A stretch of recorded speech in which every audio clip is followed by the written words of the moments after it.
We lose ourselves in the rhythm divine.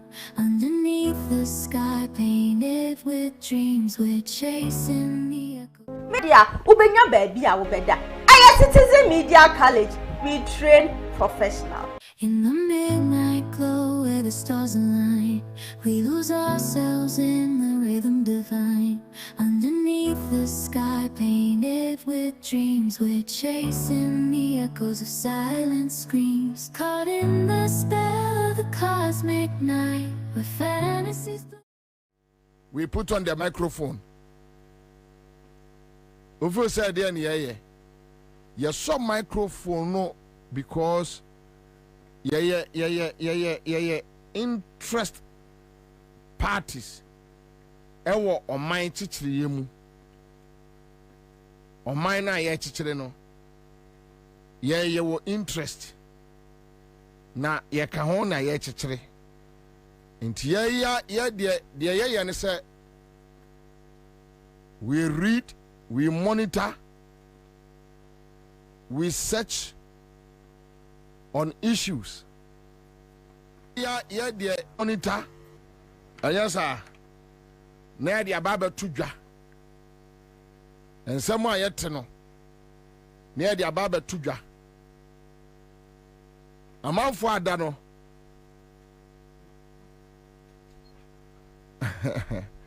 Na a year niabre. Manase a niabre. Na or check it the air coso. I was scholarship secretariat or check my So yeah. On my entity ya boafo. If I put on the microphone and I think, not only I think, when I have done my comparisons and research to know that adewe John Mahama anyeni, I don't think anything should stop me from telling John Mahama that look, at this point you got it wrong.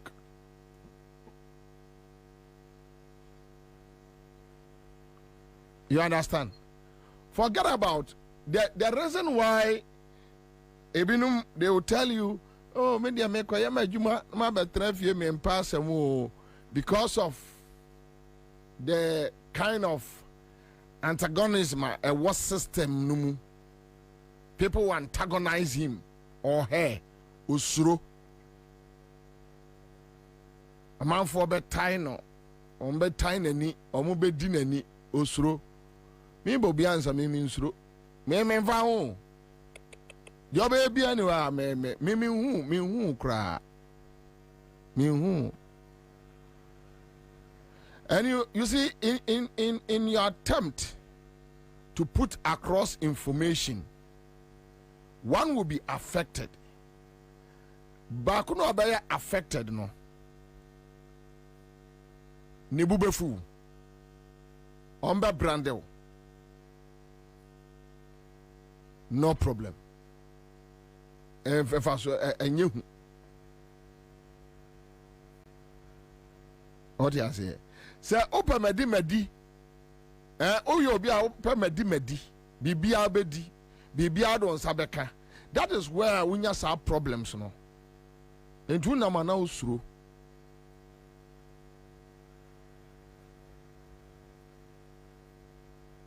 makase mu ya kire moda. Now I have every opportunity to go back to a constitution and apologize. Even ada omo yi medina, ada ye yi medino. Constitution called me, the Miko Jina, a dinachi, Udia Kwabena, Kwa, or the power match. I'm say, main patch was I day. May met warrior Juma. Main car will be Anthony Cabone, John Boadu, ne, and Crawford, LED and Crawford free MPP headquarters. And then say, kind ma, Abababe regiment more force. Me mean Sanko Casa me patch say. Yamina me call headquarters work organize almost omomra na say dia so see adoye so say ohun say me twitu a let the police investigate and yes me ko pa cha say there so there pa cha na ya mo akoye sports kakra and am say say abodam sem na na make satan na akwati etie ya no tetemene na programs director say crowd me hu ni bio yeah this short guy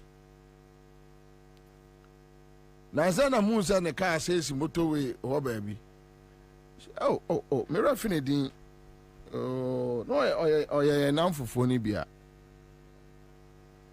sata on a programs director multimedia Kwabena ode kokoye sports kakra na am say Oba Hello FM Oba be famino. We hear current affairs shows, which is related to political shows. Yes, football and our sports issues may be one, but I'm not a sports person. I won't do it. And I just say, Kofi, Kofi, and so what? Me go fear some of media none is CNN. You know, Ghana, Obianco baby. But you see, that time I was surely convinced that there is no way a Akufo-Addo a baby be papa bia. And I have never regretted. And I will never regret. And now they know. And they have seen that they were just supporting a criminal to come and destroy the country. Ampa Akufo-Addo to me destroy country no. So that's my point. That yes, so microphone no. We have a duty, we have a charge. And no one Jumani. We have a duty, we have a charge. Asundi adaye so. Say yasu yabe buama Ghana mine etumpon. And into na onyom to phone kan say ma wo mai munsem nye wehiasem. Na dwene ho anopa awia ni abre nyina. Se o bompa ya kai Ghana. Sufra wunyankopon fa Ghana hye ne nsa. Yano na wo your mind bapa. Yano na kyerese wo yo odo ma o mai.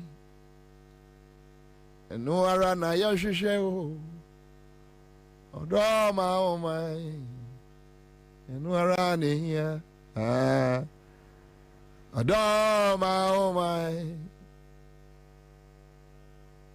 eno ara na ya hwehwe odo ma o mai eno ara na ya odo ma o mai eno ara na ya hwehwe odo ma o mai eno ara na ya ma o mai no mu nsam no uso microphone no ama ehia Mane hear more than what the NDC or MPP will say.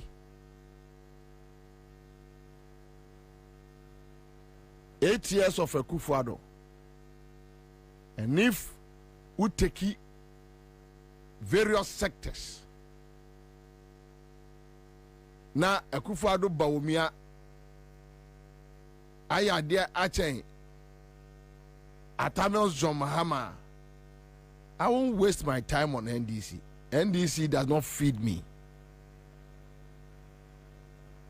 I won't waste my time. But pick sector by sector. And then they are able to my Facebook page. Kwame, as at the time at Mahama, vice president. From 2008, not $1, 1 cedi. As at 2012, not your mama, vice, not just 85 pesos. 3 years, 95 pesos, na bet also. Go and check from 2017 to 2020, dollar. Margins about also. Go and check. Now you talk 1 liter fuel, 1 cedi in 2012. Now, John Mahama Atamels Oma achieve single decade inflation rate. 2016 crown yes enyeno. Now John Mahama na 15%. Kufoja inflation was 16.4% in 2008. MPP, Aire Adiana Bayesa. Oyere de Bayesa.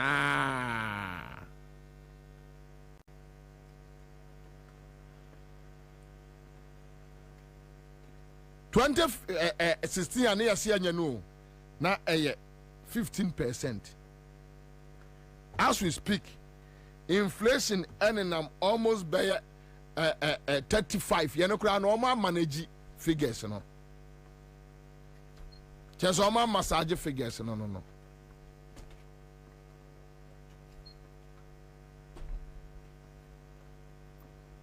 And to tell me on what basis can I go out there and tell people Akufo-Addo Bawumia yadie? Unless you are mad, unless you are stupid. Just what about them? We are about them. What doing here, Juma?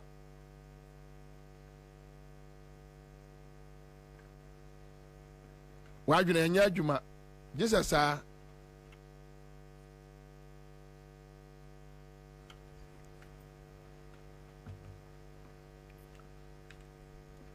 And I am no work say. And I'm no work say. Akufo-Addo ejina Kumasi. Omo kwa akwa relaunch your friend say Ameri power plant. While John Mahama echo purchase the abada look. Ye yes anyema we ye betumi solve ye energy crisis no once and for all. Akufo-Addo papa panimu we that I know DM say 71, 72 years. He joined a MPP for Nkwadano to insult John Mahama. Say identity and so kofa Ameri eba. Onya opportunity ni bino. One Bawumia jiminti omo ene kronunti omo kobu a judge for Dayagu individuals are dying a state a houses a good form say omu besi asori dan akofa trumutu ni architecture ane na ababa be chesika no ane omo nkrofo ane omo asofo ane kromfo Victor Kusi Boateng kromfo no womo achesika na di ose se metrasia moment me nkyira enkyirima say we a foolish leader and a way a wise leader. What's my main casa? Why? Tell me why I shouldn't say that. O casa, o end this, so what? Me end this, so what? Unya opportunity ni nyas kanibino. Is there so be hunu nyansa? Now I invest in the energy sector. Na de unu aketua ne ye no watoa so na waye no wako boom croford dan judges adan emu compensation eya oman ni tua atimi edi amana awia oman no. You just wanted to steal the country. Wawia oman no unu aketua dwo mahama akola aketua no ebetra so a wonya ska no ohunu nyansa say oman we ye move from hydro to thermal plant. Enti ma men konko pa bi mra ode ba no na udidi na tem ode ba no na udidi na tem say eye useless onim nyansa incompetent jomama today sanka ono so FS ka no eno so wode kwa akosi asore dan anaso wode kwa akotu amana useless amana useless hole enkene enka betumi anya saa ahoden no atam eye power plant so they call Ashanti region e dey akosolve enkanea wo say mama nkasa we a foolish leader we a wise leader wo say mama nkasa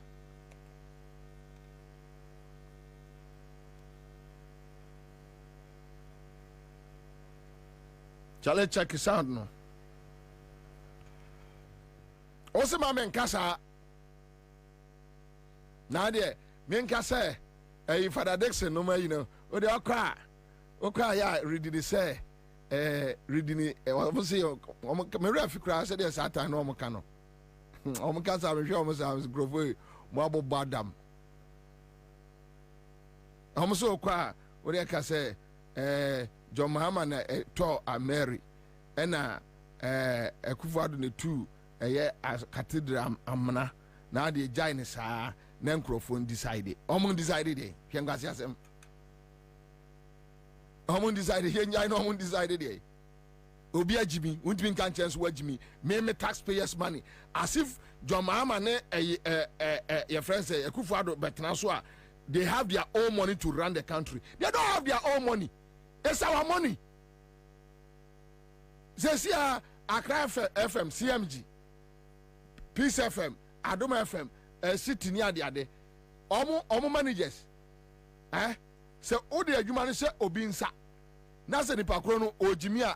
On can just watch him in different majumam ko. Agongo ampamon crofo. Or pamo just what do trelu premu. No crocro. Wabedim kwasi asem no pamoa. Na just say otielu premu. And as ne Land Cruiser no do atrem no do chin cry. We have employed them. Anybody who becomes a president, we have employed the person. And then Rebecca and then the master no mudidia, they are chopping from my pocket. They can't intimidate me.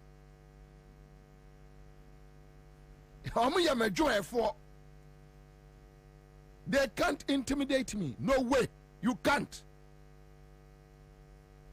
So, if I employ somebody and that person is a fool, I need to tell the person that you are a fool. You are a foolish man. With no apologies.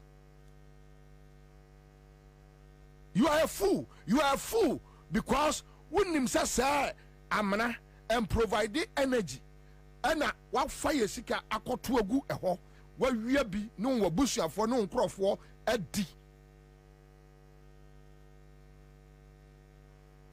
project the whole Ghana air cassette here. Everybody is speaking against it.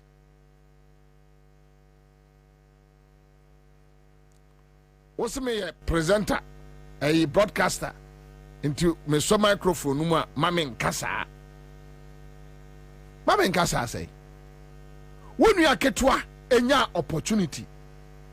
Was it there be Ghana baby a wano. We can't depend on Kotoka International Airport. So yanya terminal 3. Inti oye sa expansion kesiye no.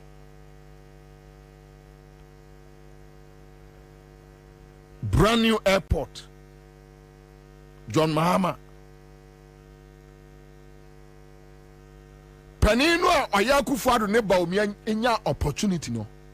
Even as at the time of John Mahama AC no na Baumia, that useless vice president ever in Ghana history, na one your friend say Akufo-Addo nam did John Mahama attempts or you incompetent or you join funu or you D&D the dinner term left right center.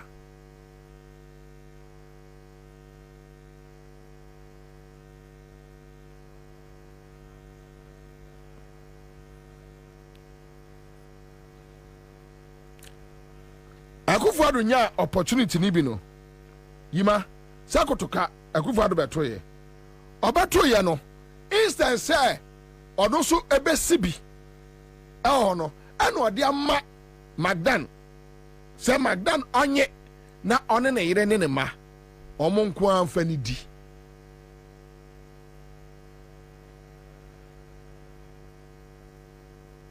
osima men kan kire ba ko no say wo ye panimfo pa wa bodam wo ye bodamni wo se ma men kasa ankyere no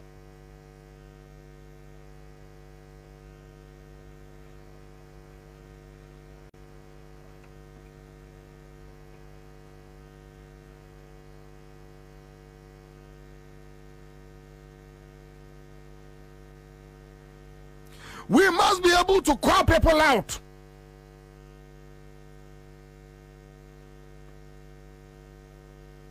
It's our duty, it's our charge.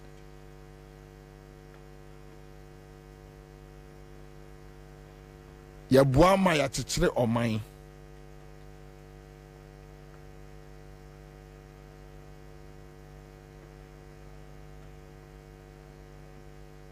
Ya bua chichire omai. Ndiye nyame ho abotre. Nyame ho abotre.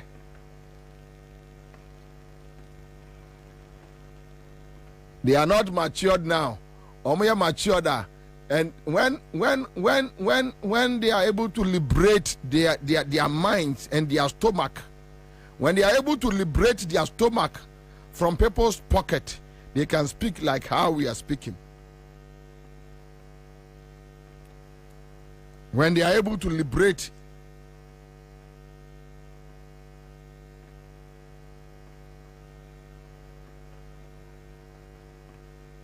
I have friends. I have NDC friends.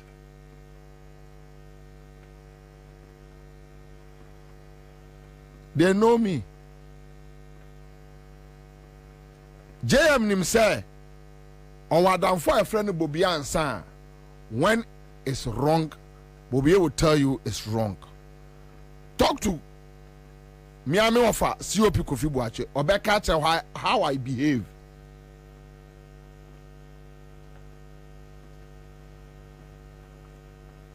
Talk to Julius Debra, or back at how I behave. Penny Bianwa, talk to a word that me Penny Bianwa men in a dear grow Ghana ha. When I didn't ya, me no to one my catcher will say, look, Penny, I dear Uncle you. Yeah, I'll tell you in your face. Me no be crank could do one come on, baby. Now, Christ, may come with you. If I tell you and you think because of that